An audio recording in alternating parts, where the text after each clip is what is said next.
Hello. In starting starting this video, I'm just feeling an enormous amount of settledness and spaciousness in my low belly, in my intestines. There's a sense of a calm and a spaciousness. Now that I open my eyes and the screen is cleared properly, and amused that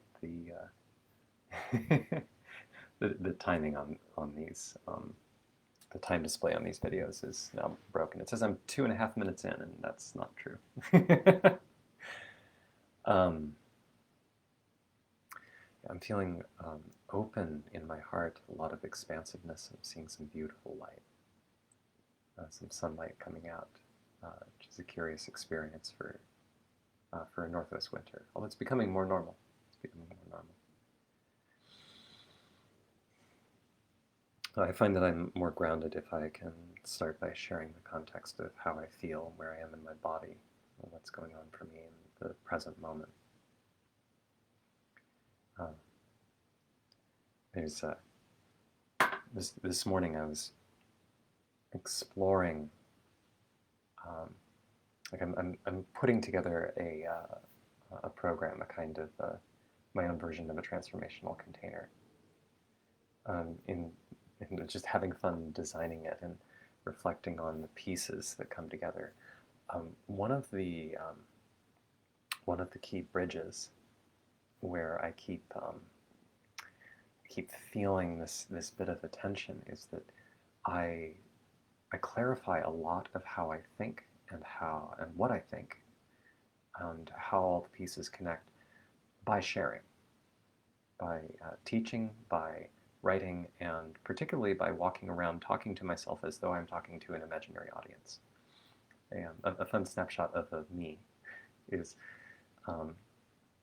at one point, my mom will still bring this up, but apparently my sister saw too, where she just looked out the window at me riding my bike and then did a double take and had this "oh my god" kind of wave come over her because, and I remember doing this, I was sitting side saddle on my bike, waving at imaginary crowds as I rode past. It's like, oh boy, my son does not lack an ego. um, and I remember doing that. There's this kind of thing still occasionally shows up for me. There's some sense of, yes, I am powerful, and this sort of imaginary rolling into the glory of the ego. And there's something important about that. There's something very critical about. Mine is getting a few steps ahead of the energy that I want to share. There's a beautiful side, and there's a troublesome side. I'm now much more familiar with hearing the troublesome side. There is an issue having to do with getting locked into a specific way of seeing oneself from the outside in particular. That's a lot of what I think we mean when we're talking about ego. It's this sort of a mental image of ourselves that we create. It's sort of like when like we have a kind of inner computer. This is what I'm referring to the same thing that I think Ian McGilchrist is referring to when he clarifies how the left and right hemispheres work, and he's talking about the left hemisphere. We have a kind of inner computer. But you can experience this pretty directly with things like, well, what was I doing right before I signed onto the computer? And there's a process of asking something, and then that something replies with the answer. Right? That's what I'm calling the mind. It's your inner computer. It can search information about your thoughts, your beliefs, your memories. It can do computations for you. It's a computer. And that computer also includes a kind of icon of self. It's a little bit like when playing on that computer, trying to model social stuff. saying, oh, like figure out how to make everybody like me. In order to represent me, the computer needs an icon. It needs some sort of internal representation. So it creates an icon based loosely on its model of other people's model of you. It sort of pretends that there's a real thing that is you, and that other people are modeling, but it's treating this you as something that's on the computer screen. So it's a little bit like playing something like World of Warcraft or whatever, where you have an avatar, you have a little character there. It's worth noting, by the way, that the word avatar is very, very telling. It comes from the Hinduism, and the word is referring to like an avatar of. I may get the gods and avatars mixed up, but I think it's the avatar. I think Krishna is an avatar of Shiva. I think that's right. My Hindu mythology may be a bit mixed up, but the idea is that an avatar is an embodiment of a god. I don't think anybody calls it this way, or very few people do. I've never seen this, but another quirky example in the Judeo-Christian tradition is that Jesus is an avatar of God. So the fact that we call those figures in the games avatars is very telling. Who's the god that that's an embodiment of? Well, it's you. Right? So there's a way where we have these avatars in our minds. It sort of runs around, has this that is an icon. And the stuff that is that as the sense of self, plus the mechanisms that have to do with enacting behavior in order to preserve the computer's ideas and models around what's going on around that icon. That whole system is the ego. That's a really beautiful and important system. But if it's missing the spaciousness of you, well, there's some disorientation that happens. If you forget that you're playing a computer game, or that you're using the computer in order to do something, then there's a problem. So there's a so this troublesome side has all this business of trying to kill the ego, trying to get rid of it. And there's something important about that, because it's not that the ego is a problem exactly. It's more that the focus on the ego forgets to add back in the eternal. It forgets the user. It has the user. It's sort of like watching a TV episode, and then forgetting you're watching a TV episode until it's done, or until something bumps into your leg or something like that. Like, this is going on. Right. Well, don't interrupt me. I want to get back to my show. There's kind of hypnosis that happens. The same kind of thing that makes it sort of surprising about after binge watching Netflix that the day is done and that the body is exhausted. And so that kind of trance. There's a similar sort of trance in watching the inner computer. When the inner computer is talking about, oh, what do those people think of me? So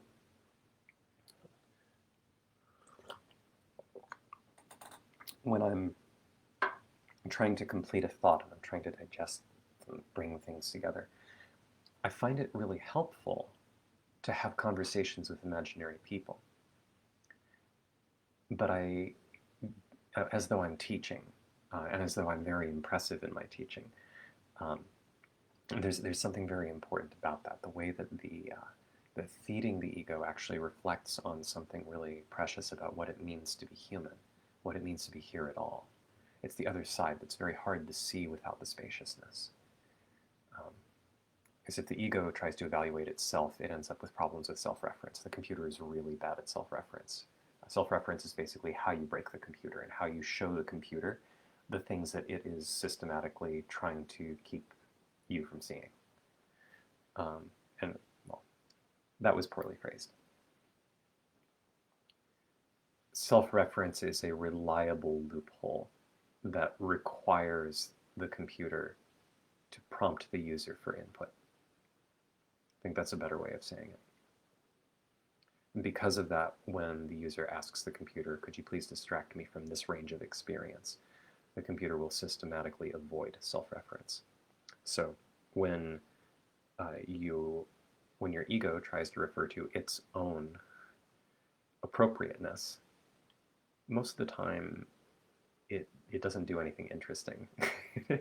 It just stabilizes on itself. So this is where we get things like I was justified in my anger. That asshole! How dare he have said that? I mean, did you hear what he said? What kind of attitude? I mean, and did you hear about what he posted on Twitter? I mean, anybody who has that kind of attitude, what a jerk! So my outburst, yeah, like I may have been a little out of line, but it was called for.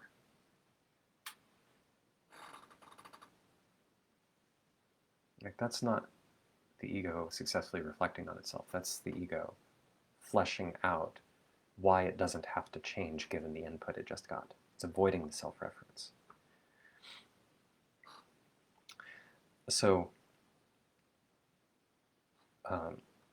so this brings it right to this challenge of I have a lot more clarity and a lot more mattering. Like what I have to think has a lot more relevance. It reflects truth more clearly. And I have more energy. Like I am bringing in actual creativity into the world. Or I think maybe a better way of describing it is that creativity happens and I let it unfold. And I am that creativity when that happens. I remember that truth. So all of that is true when I am present.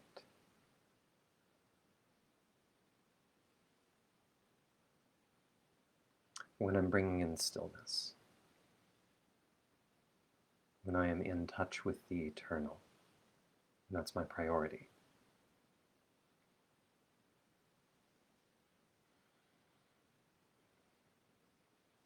But this inner computer, the mind, is so much better in terms of how my mind is configured right now. It is so much better at solving problems and sorting them out, particularly with fleshing out concept structures. If I drift into this slightly psychotic babble, right? And I'm using psychotic there fairly precisely. This has come up in previous videos, but it's worth emphasizing. When I say psychotic, in this case, I'm like, hopefully you can feel it, but I'll make this explicit. I am not intending an insult or a dismissal. I'm acknowledging a danger that is implicit in a structure. It just turns out that every time we come up with a term for this structure, it takes on a negative connotation because that's a useful way to keep egos from recognizing the emptiness that would dissolve them. The same thing happens with the word psychopath or sociopath, that entire concept cluster. There's no way to consistently refer to people with that structure without implying something bad. That in itself is an issue. I'm almost guaranteed to talk about that in some depth. We don't understand monsters. And that's not because, oh, we are ignorant of monsters. It is, well, we are, but in the original sense of ignorant. We're ignorant. We're ignorant of monsters. We intentionally ignore them by condemning. Psychopaths actually make a lot of sense once you see how they work. It makes the whole picture make a lot more sense, and there's no need for condemnation anymore. But that's its own tangent. So one of the things that I am playing with is how do I engage this inner computer with its simulated social stuff, including nourishing the capacities of the ego in the places where it's really good, it's really useful, without getting entranced by the inner TV. This is a little bit like there's a Mihai Csikszentmihalyi I learned how to pronounce his name from knowing some people who are from the country he's from or from the region he's from. So the language, so there's the language similarities, and I got a lot of guidance. It's Mihai Csikszentmihalyi, is the author of Flow, or I don't know if that's the name of his book, but the person who popularized the concept of psychological flow and did the research on it. Mihai Csikszentmihalyi. The work on flow it highlights something very interesting about the lived experience of this. So there is an experience of being vividly in the moment, but there's also something about being lost in the experience. Okay? There can be an experience of like programmers who get into flow. They're working on programming, sort of look up and realize, okay, well, I've been coding for 10 hours. Maybe I should do something about this body I'm using. So there's a disconnect from the body.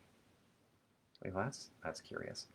Something similar happens with mathematicians. Flow engaging the mind often disconnects from the body. And that's typically a sign of entrancement by the mind. Flow with, like, a lot of people like rock climbing. They enjoy rock climbing, bouldering, or top roping. I used to do a little bit of that. I even bought gear for it, and then as soon as I bought the gear, I stopped going. It turns out that it's not a great sport for hypermobile bodies, like bodies that, I won't overwhelm, but all of my joints do this kind of bendy thing, bending backwards in all the neat ways. But one of the reasons that people seem to really enjoy bouldering, climbing, is that there's a kind of puzzle nature to it.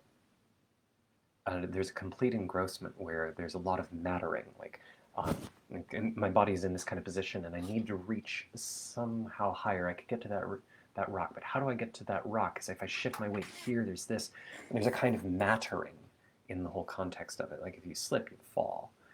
And depending on how extreme you're going in the sport, that can matter a lot. It can, like some people, I seem to recall, God, what is it like a decade ago? Somebody bouldered El Capitan, which is this like almost sheer rock cliff at Yosemite National Park. And if somebody's free climbing that and falls, they just probably die. So, so there's a sense of at the edge of capacity, but not beyond capacity. I mean, bouldering El Capitan is beyond my capacity, but not that person's. I think they successfully did it and they were fine. But people aim to climb walls that are some in the range of the hardest that they can tackle, but not harder than that, and not easier than that. So it's a meaningful challenge, and there's complete engrossment. Their attention is entirely on it, and failure matters. And there is a way to participate and engage in the process. And there's a clear feedback about it. Like, do I grab it or not? Do I slip or not? So this provides immense flow, immense engagement, and flow is an immensely pleasurable experience. And after somebody's been bouldering for a while, there's, again, this experience of where did the time go? Where did the day go? Very, very different from the type of experience of engaging in flow in meditation. Most people need many years of meditation before they can experience flow in meditation. But there's definitely a thing that you can get to. So, part of the challenge is that a lot of the feedback isn't clear. It's not as clear. But once you see how to get the feedback and you see why it matters, and you can see how to work at the edge of your skill, there's totally a way to engage in flow and meditation. My experience with doing that is that there's much less of an experience of time flying by. If anything, time becomes more still. One of the gates for me is the eternal, So I'm vividly aware of the relationship between stillness and time. That's not exactly what I meditate on, but it's closely related. So it's not too surprising that for me, there's attention to time. It's something like watching time becomes the thing that I'm engaged with. But I also don't lose track of my body, even though this is arguably a mental process, but it is commanding the inner computer basically to stand by, to stop interjecting while I attend to now. It's about my relationship with my mind. It's not about in getting the mind to do something in particular. It's me focusing on my relationship with it. So there's this kind of puzzle that I'm not even sure how to name exactly. I'm sort of painting around it because this is part of the lived exploration for me right now. When I want to use my mind, a lot of times its programs are designed specifically to keep me entranced. Not because of anything villainous, not because of a glitch, it's because that's how I've used my mind for most of my life. And reprogramming it requires a kind of attention. That's what I do my meditation for. But a lot of those programs are super useful. As I designed this transformational container, the funny term I've started to hear, it's sort of like there's a bunch of specialized terms around life coaching that it's like they go through fads and phases.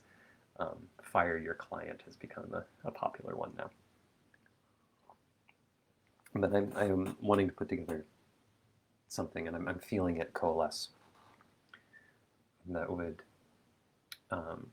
create a container that would, in essence, I'm sure I'll talk about this in more detail soon.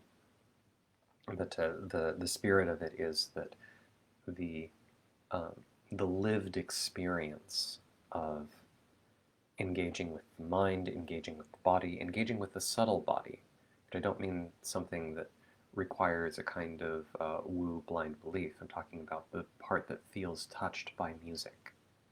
That's not exactly the body. It's something more like the emotional body, what Eckhart Tolle would call the lived body. What in esoteric traditions is called the etheric body. This is something that you can learn to experience directly so that you can see, oh, this is what they're talking about. Exactly what it is when you boil everything back down into physics, unknown. It might be a matter of the way that the brain models the body. The brain's model, like the fact that, like phantom limb syndrome is an example of this phenomenon of you abruptly lose an arm, and then the arm that's missing still feels like it's there and it hurts, like it's cramping. How do you deal with that? And what's going on there? Well, we actually know, we have a pretty good idea about why. It's because the brain has a model of the body that is intertwined with the feedback of the body, but it's not the same thing. And one way to fix phantom limb syndrome is to give the body the right kind of feedback so it can update the model about the non-existence of the limb. So, so we can wiggle our hands around and say blah blah. Here's a plausible model, but it works with or without the plausibility description. You can directly experience these things. And at the subtle level, at the etheric level, there's a way to deepen power and to deepen sensitivity, to deepen awareness. When doing that, it's a lot easier to feel where power and choice actually come from. Why paradigms work the way they do. Okay, so I'm feeling pretty excited about, I think I see how to show this. I see how to, rather than just talking about these ideas, I think I see how to show people who want to see, how to live the experience of looking at what I'm seeing. And I expect it will be fun along the way. Intense, uncomfortable in a number of places, but fun. Yeah. So looking forward to seeing that come together. But as I'm putting it together, like I have a lot of years of curriculum design experience and teaching experience. My PhD is in math education. But it's not like having the credential is the defining factor of being good at something. But all of my tools for teaching well and for designing curriculum have to do with running models of my students in my head, in my mind, in that computer, including running a model of my student's model of me and tracking the way that everything is landing. And anticipate, okay, well, what kind of space do I need to navigate in order to engage with that? I'm so used to doing all of that with my mind. And what's making this program feel so promising is that I can feel how I can hold the space. Not my mind, not a structure, that'll be there, but the structure is there to guide my awareness, my presence. It's not about me. I want to be clear about that. This is not about bringing attention to me. This is a question about my own internal work. Rather than creating a structure and then walking through the structure the way I might with a math class, well, I wouldn't do that with a math class today anymore. Like I would run into the same conundrum if I were designing a math class today. And this has to do with my own inner work of where am I coming from when I'm interacting with people? Where am I coming from when I'm designing curriculum? Am I trying to walk through a logical system and then make sure the logical system makes sense, which is to say, is the computer doing it, is the mind doing its proper job of an internal consistency check?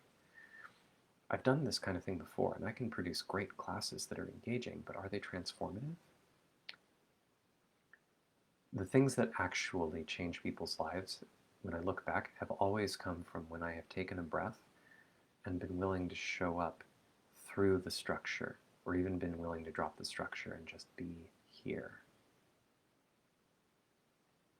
Which, when I finish washing away the last remnants of ego, is a different way of saying, I have nothing to do with encouraging people to change. I'm a vessel. That which is eternal speaks through me sometimes and resonates with what's true in other people. And the particular shape that I am helps the mind in particular to go, oh, that's what clarity is. So my challenge is when I'm walking around and I'm talking to an imaginary audience, which is actually, as I reflect on it, is not that much different anymore for me than, like, here I am looking into this video and I don't know that I'm interacting with anyone. I have to imagine an audience. The main difference is that it's likely that somebody will watch this, or somebody is watching this. But I'm having to model it, and it's my mind that's offering that. It's offering the extra information. Because what I actually see is a camera.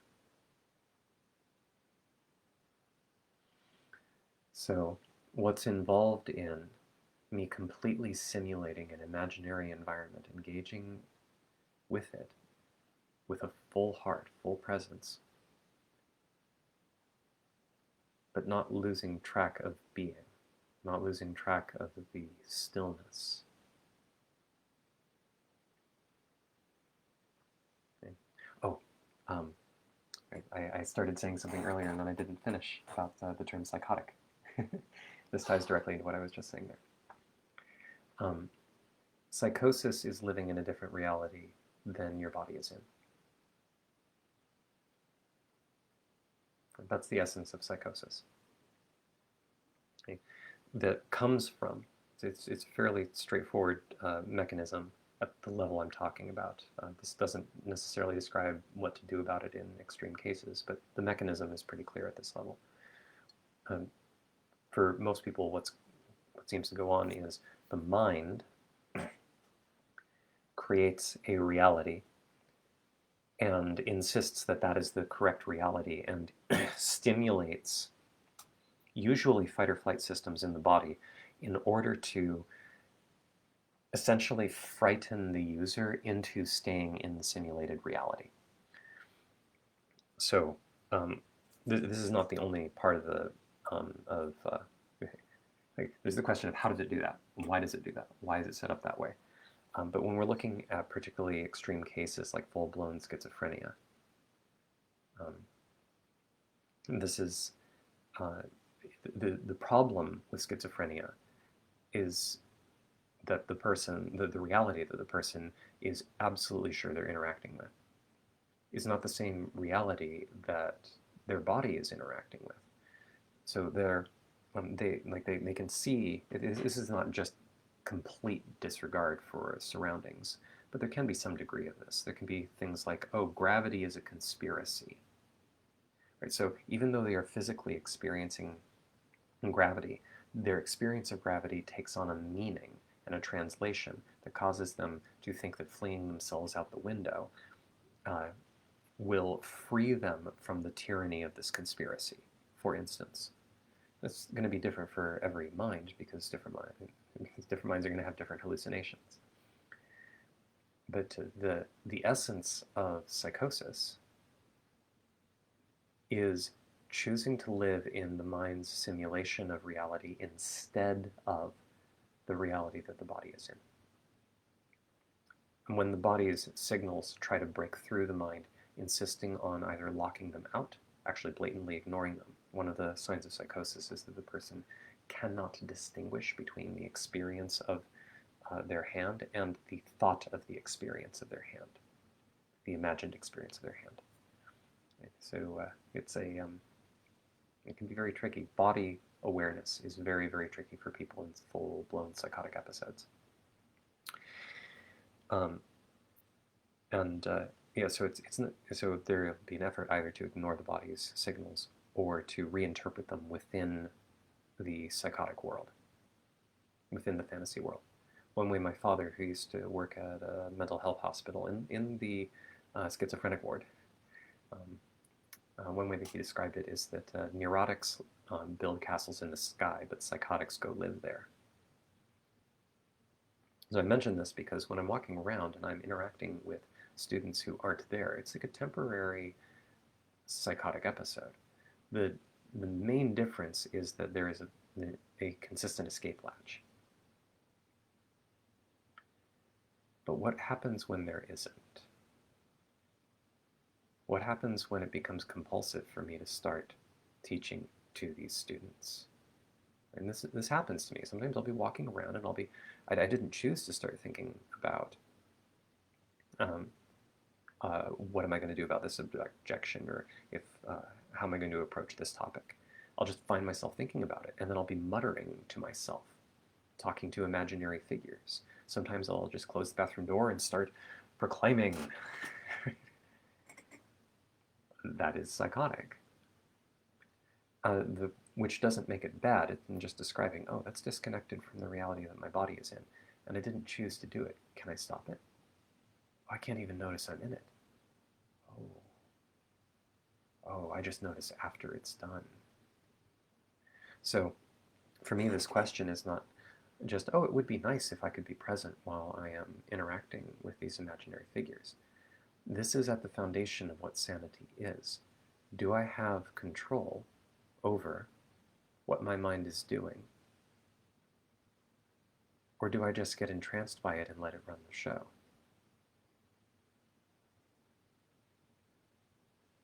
More and more, I'm gaining total control, which doesn't mean I control everything my mind does, but it means that it doesn't trap me anymore.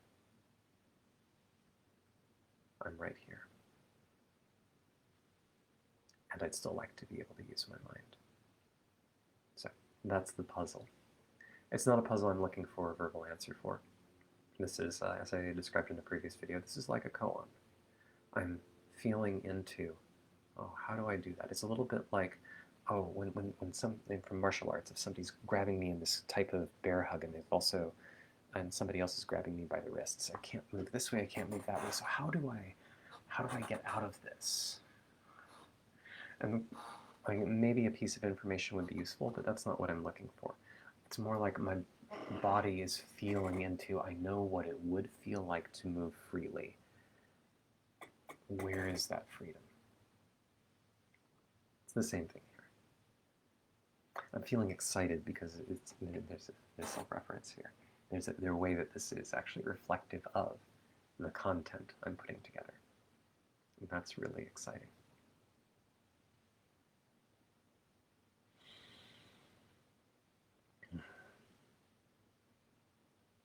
Okay, I feel complete. Thank you for watching.